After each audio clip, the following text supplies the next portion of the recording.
Marg'ilon shahrida Vatstroyda 2 xonali 15 ming dollarga sizlarga remontlari bilan zo'r uy topib qo'ydim.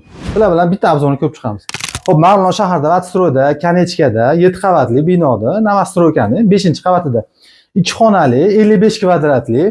Xo'p, mana bu asosiy eshikdan kirishimizga mana bu koridorni ham qarang, keng qilib qilingan ekan.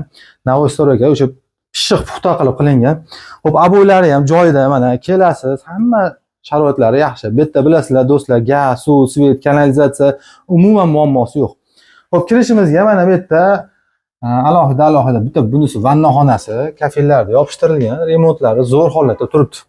Endi bunisi mana hojatxonasi. Hojatxonasini ham qarang, chiroyli holatda.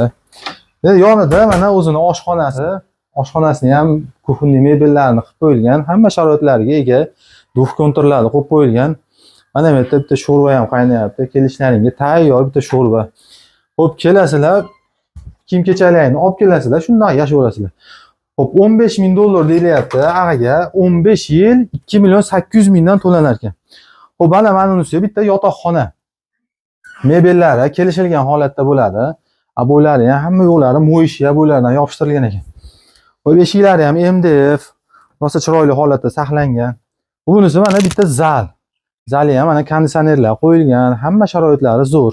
Aka, pulini 15 ming dollar deyilyapti. 2 million 800 mingdan yana 15 yil to'lov qolgan. Keling, ko'ring, sharoitlar bilan tanishing. Hamma sharoitlariga ega.